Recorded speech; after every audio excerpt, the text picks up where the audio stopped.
Goeiemôre, baie welkom by Agape, die klein gemeente met die groot hart.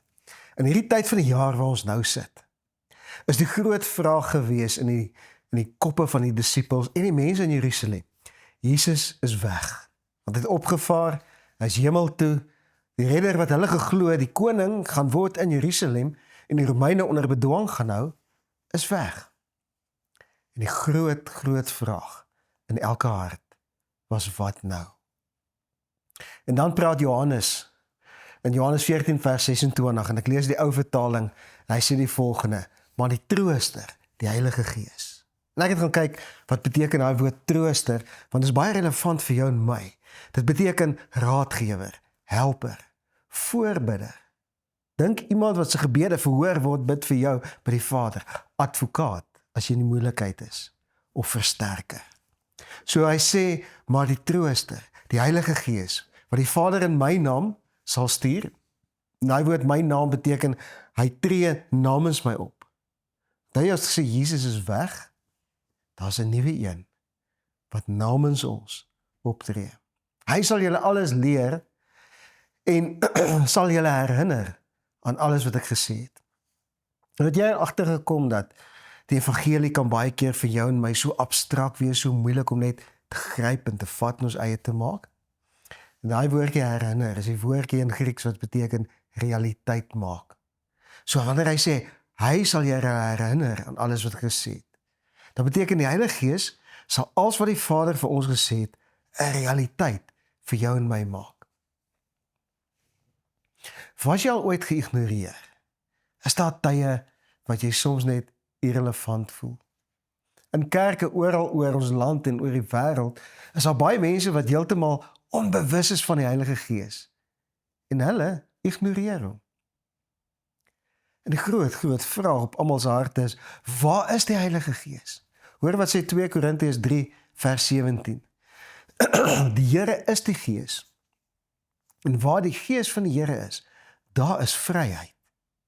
So nou kyk ek en jy om ons rond en ons sê, okay, die Heilige Gees is op baie plekke, en hierdie woord sê, daar waar hy is vryheid, en tog al is hy orals oor die wêreld, is daar nie orals vryheid nie. Is God dan nie alomteenwoordig nie? Daar is nie vryheid in tronke nie. In hospitale is daar nie vryheid vir siekte nie, in baie kerke is daar nie vryheid nie. Hoe werk dit? Hier is die sleutel. In 2 Korintiërs 3 vers 17, as jy ooit gevoel het, dis asof ek net nie in my vryheid in die Here kan deurbreek nie. Christendom werk net nie vir my nie. Dan wil ek jou sê hierdie versie, is jou versie. Hy sê die Here, daai woordjie Here is die woord kairos in Grieks wat beteken die hoogste gesag. Nou hy sê, en die Here, die hoogste gesag, is die Gees, en waar die Gees van die Here is, daar is vryheid. Met ander woorde, daar waar ek en jy die Gees van die Here die hoogste gesag maak, is daar vryheid. Al is hy oral, is daar nie orals vryheid nie. Net daar, in die kerke wat hom die hoogste gesag maak, in die skole wat hom die hoogste gesag maak, in die harte, waar hy die hoogste gesag het. Dis, waar die hoogste gesag is vryheid. Nou, die doel van hierdie boodskap, die eerste boodskap in ons Pinksterreeks hierdie jaar, is om jou voor te stel aan die persoon van die Heilige Gees. Vir baie van ons is dit abstrakt. Baie van ons is amper soos 'n spook of 'n wolkie of 'n wind of water of olie. Van die Bybel sê ons salf met olie. En vir baie mense is die Heilige Gees slegs 'n invloed. Jy geweet dat die Gees van die Here manifesteer nie daar waar hy geëer word nie. En hoe eer ons? Eers weet ons van, dan vat ons dit na ons harte toe en dan tree ons op. Het jy agtergekom dat Jesus in Nasaret geen krag gehad het nie? Hy het gegaan sy eerste profesie gelees uit Jesaja uit en toe sê die mense, ag, ons ken jou, jy het saam met ons groot geword, nou sê jy is die Christus. En die Bybel sê, omdat die mense hom nie geëer het nie, kon hy geen wonderwerke in Nasaret maak nie. Dieselfde met my en jou, as ons die Heilige Gees nie kan eer en kan vat in ons hart, kan ingryp nie, dan het hy geen krag nie. Vir baie mense is die doping met die Heilige Gees net 'n oomblik. Maar weet jy wat? Ek kan dit nie genoeg beklemtoon nie. Dis 'n proses, dis nie 'n oomblik nie. Iemand het dalk vir jou hande opgelê en gebid vir die Heilige Gees. En dan was dit 'n amazing oomblik of daar het niks gebeur nie. Maar waar lê die magic, waar lê die krag wanneer jy leer om in te leef in die Heilige Gees in? Eer is gelyk aan erkenning. Nou is die groot vraag, wie is die Heilige Gees? Hy is die derde persoon van die drie-eenheid.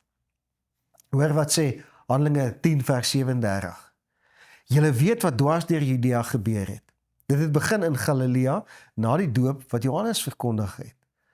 Hoe God Jesus van Nasaret met die Heilige Gees en met krag gesalf het. Onthou julle, hy praat van 'n stukkie waar Jesus gedoop is en toe die Heilige Gees soos 'n duif op hom kom sit.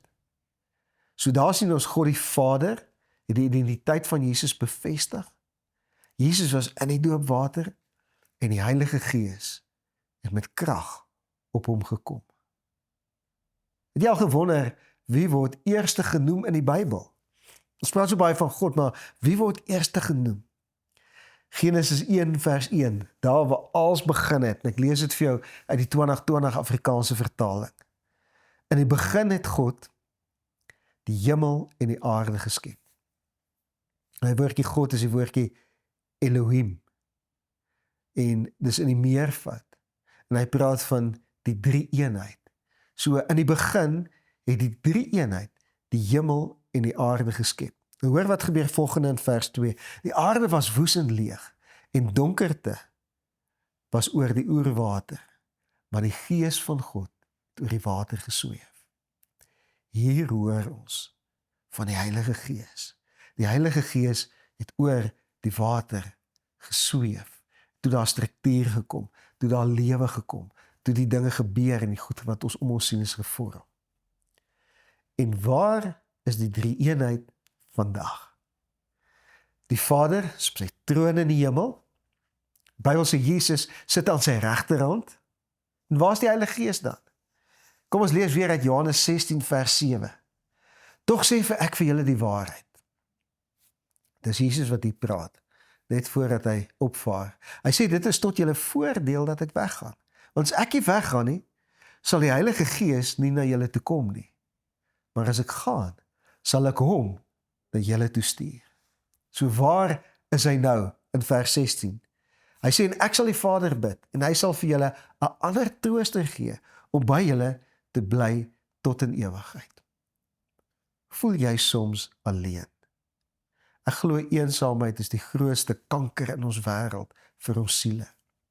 En ek wil vir jou sê, as jy hierdie woord oor die Heilige Gees gryp en daai persoon van die Heilige Gees jou eie maak, gaan jy nooit weer alleen wees nie. Johannes 14 vers 17 gaan hy aan en hy sê, en die Gees van die waarheid, wat die wêreld nie kan ontvang het nie, dit is die ouens wat nie wedergebore is nie, omdat hulle hom nie gesien het en hom nie ken nie, maar julle ken hom, en omdat hy by julle bly, en in julle sal wees. Met ander woorde, die Heilige Gees nou is in ons en by ons. So hoe werk hierdie drie-eenheid? Jy sien, die Vader initieer, hy is die een wat sê, laat ons, in die begin het hy gesê, laat ons mense maak. Die Seun administreer, met ander woorde, hy gee gesag, alle gesag is in die naam van Jesus. Maar die Gees van die Here, die Heilige Gees manifesteer, met ander woorde, hy bring verandering. Daar's 'n skrif of 'n konsep in die Bybel wat ons baie van lees, en dit is die vinger van die Here. Daar word baie oor die vinger van die Here gepraat. Lukas 11 vers 20 sê Jesus die volgende, hy sê, maar as ek deur die vinger van God demone uitdryf, dan het die koninkryk van God julle bereik. Hy sê, as ek deur die vinger van God demone uitdryf, dan is die koninkryk die gesag van die Here hier. Nou kom ons spring na Matteus 12 vers 28. Hy sê, maar as ek deur die Gees van God die duiwels uitdryf, dan het die koninkryk van God by julle gekom. So in Lukas praat hy van die vinger van God, en Matteus van die Gees van God. So ons kan vandag aflei dat die vinger van God die Gees van die Here is. Met ander woorde, Lukas praat hier so oor die funksie van die Heilige Gees. Nou Dawid in Psalm 8 vers 4, lank voor dit, skryf 'n profetiese psalm, hy sê, wanneer ek na die hemelryk kyk, die werk van u vingers, die maan en die skoue sterre wat u gevestig het, bekyk. Nou, hy praat weer hierso dat die Here alles gemaak het deur sy vinger, deur die Heilige Gees. Met ander woorde, hy die skepping laat manifesteer deur die Heilige Gees. Ek weet dit klink vir jou tegnies, maar ek wil hê jy moet hierdie ding huis toe vat, dat die amazing wonderwerke en gesag wat die Here vir jou gegee het, manifesteer deur die Heilige Gees in ons. Met ander woorde, hy manifesteer sy wil in ons omstandighede. Wil jy nie sy wil in jou omstandighede het nie? Toe die Gees oor die water gesweef het, soos net nou gelees het, het hy vir die Vader gewag om te initieer. Jesus het geadministreer deur te sê, laat daar lig wees. Dat jy Johannes 1 vers 1 sê, want hy was die woord, so Jesus is die woord. Verder in die Nuwe Testament sien ons dat Jesus nie een wonderwerk gedoen het, voordat hy met die Vader, althans, hy het nie een wonderwerk gedoen, voordat hy met sy doop die Heilige Gees ontvang het nie. So die rolle van Jesus en die Heilige Gees in ons lewe, wat is dit? Hoe werk dit? Want baie keer fokus ons as Christene so baie op Jesus wat vir ons gesterf het en ons vrygemaak het, en dis goed, want dis ons begin. Maar ons vergeet skoon van die Heilige Gees. Ek wil vir jou lees Handelinge 5 vers 31.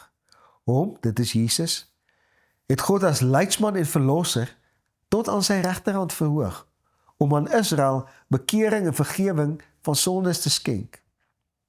Hy gaan aan en hy sê, ons is die getuies van die gebeure, en so ook die Heilige Gees, wat God gegee het, aan hulle wat aan hom gehoorsaam is. So daar is 'n lyntjie wat getrek word deur die Heilige Gees en gehoorsaamheid. Met ander woorde, ek en jy maak staat op Jesus se verlossing in ons, maar ons is gehoorsaam aan die Heilige Gees. Ons kan nie die Heilige Gees uit die proses uitsluit nie. Ons dien die hele drie eenheid. Nie net die Vader nie, nie net Jesus nie, en nie net die Heilige Gees nie. Daar's 'n balans in die drie. Want Johannes 14 vers 16 sê, en ek sal die Vader vra, en hy sal vir julle 'n ander parakleet, sy woord helper gee, sodat hy vir ewig by julle kan wees. Die Gees van God is 'n helper wat vir altyd en altyd vir langer as lank by ons gaan wees. Parakletos, die woord para beteken baie naby, en kleo beteken roep of bestemming en aksie. Met ander woorde, die Heilige Gees lei jou en my na ons bestemming en ons roeping. Ek wil vandag vir jou sê, die Heilige Gees is baie nader aan jou as wat jy dink. Hy gee aan ons rigting, hy gee aan ons instruksie, hy vorm ons bestemming en ons einddoel. Want Johannes 16 vers 7 sê, ek vertel julle egter die waarheid, dis vir julle voordelig dat ek weggaan. Die disippels kon dit nie op daai stadium hoor nie, want hulle het gesê, hoe kan dit voordelig wees dat Jesus wat die koning van die Jode moet wees, skielik weggaan? En ek en jy fokus baie keer so op die vrymaking wat Jesus wil gee, dat ons nie in die voordeel intap van die Heilige Gees nie. Is jou kop nog by jou verlosser, of by jou verlossing? En die groot vraag waarmee ek vandag wil afsluit, is jy gereed vir meer? Ons gaan hierdie week, hierdie Pinksterweek, oor die volgende 3 woorde gaan ons inkoop, soos nog nooit nie. Die eerste 2 gaan, van die eerste woord en die laaste woord gaan op YouTube wees nie, en dan gaan ons 'n Pinksterdiens hou op Vrydag aand, waar die volgende woord, die middelste woord gaan net daar wees, dit gaan nie op YouTube kom nie. Dis nie 'n so geleentheid nie, gaan 'n intieme geleentheid wees, ongestruktureerd, so ons gaan dit nie kan opneem nie.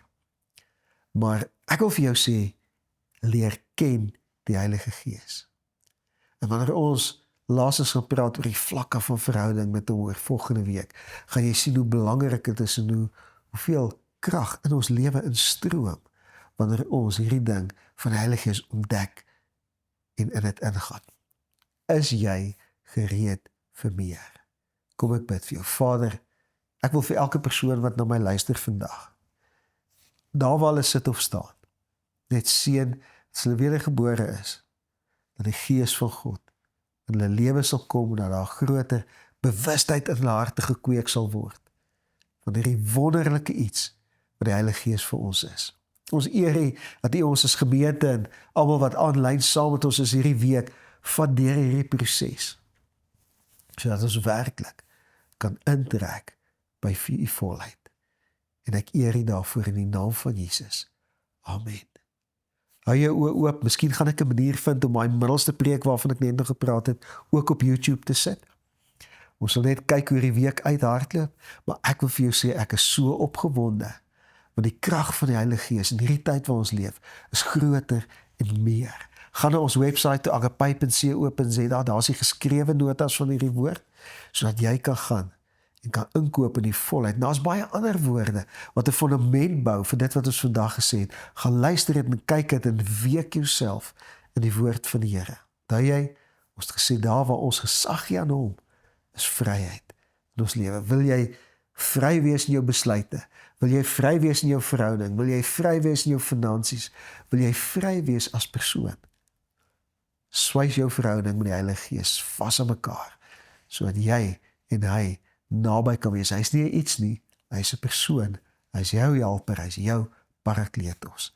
Mooi gaan, geniet die week, geniet elke oomblik, sien jou volgende keer.